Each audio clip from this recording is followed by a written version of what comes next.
Мен бір азыр коомчулукта талкуу болуп аткан маанилүү маселени бүгүн айтпасак болбойт. Анткени өзүңүздөр билесиздер, мына корона кризис башталгандан бери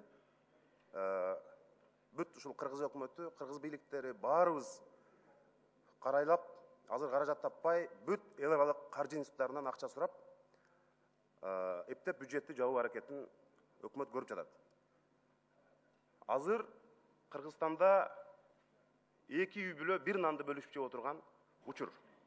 Ошол эле убакта бизде азыр коррупцияга каршы күрөштү мындай башкы ураан катары колдонуп жүрөбүз. Мен бир маселеге көңүлүңүздөрдү бургум келет. Ошондой эле күч органдарына, президенттин, өкмөттүн өкүлдөрүнө, фракция жетекчилерине дагы көңүлүм бургум келет.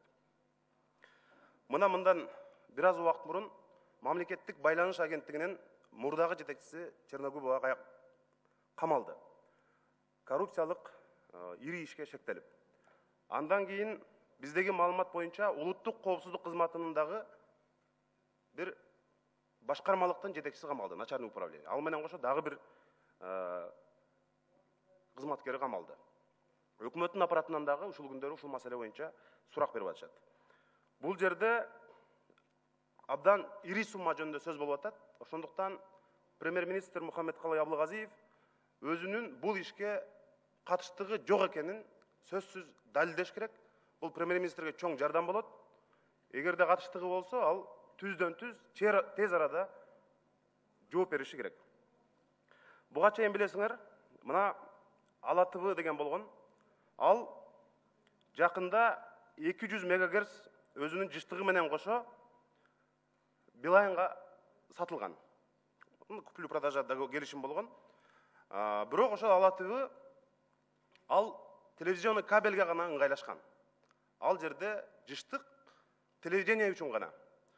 Бирок мына ошону Ала ТВ Билайнга 1 миллион 800 миң долларга сатып атат. Билайн биздин мамлекеттик байланыш агенттиги аркылуу жакында ошол 200 мегагерц жыштыгы менен кошо телевидениеге деп багытталган жыштыкты 4G ушул сотовый операторунан мына интернетке тууралап аны переоформление жасады. Эми ушул жерде чоң маселе болуп атат. Буга чейин билесиздер, мына Темир Сариев премьер-министр болуп турганда 15 мегагерц 1 миллиард 500 миң сомго сатылган. Долларга айлантканда бир 25 миллион долларга сатылган. Аукцион менен, конкурс менен. Бул жерде азыркы премьер-министрдин тушунда 200 мегагерц 700 сомго кетип атат. 200 мегагерц. 15 мегагерц 25 миллион долларга сатылып атат. 200 мегагерц бекер кетип атат. Мына менде азыр мамлекеттик жана комитеттин байланыш боюнча каты турат. Жашыруун каты. Ошол убакта өкмөткө жазып атат. Бул келишим переоформление мамлекеттик кызыкчылыкка каршы келет. Бул жерде бюджетке миллиардтаган акча зыян келет. Биз бул 200 мегагерцтен бюджеттин чоң кемтигин толтурсак болот. Ошон үчүн биз мындай кадамга барбашыбыз керек деп, мына ушундай бил убагында мына ДСП кат менен берип атат. Бирок ошого карабастан, мыйзамды бузуп, эч кандай аукцион кылбай, конкурс кылбай туруп, булар мына казакстандык компанияга өткөрүп берип атышат. Бул жерде абдан чоң мындай маселе турат. Ага чейин ошондой эле дагы бир лицензияны башка сотовый операторлорго булар мына 900 миллион долларлык дерлик. Аны дагы мына бул мен ойлоп тапканым жок. Бул мамлекеттик коопсуздук кызматынын катты. Мына ГКМнын. Бул жерде турат 1000 сомго сатып жиберишкен. 1000 сомго.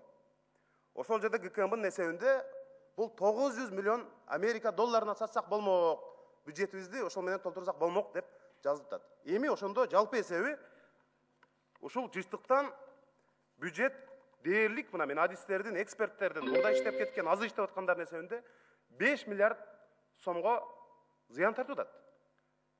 Биз азыр көрүнгөн эл аралык институттардан, финанстык институттардан жалдырап. Bir minut бергиле.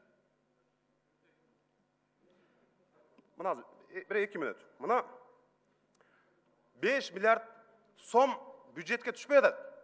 Эми ушундай иштер адистердин айтымында ошол эле жетекчилердин мага берген маалыматында эми бизде мекенчил патриот жигиттер кыздар бар экен. Өздөрү кызматта турса дагы мындай күйүп мамлекетке. Биз айта албайбыз. Ошону сага ишенип берип атабыз. Сен айтпасаң болбойт деп азыр ыйлап атышат.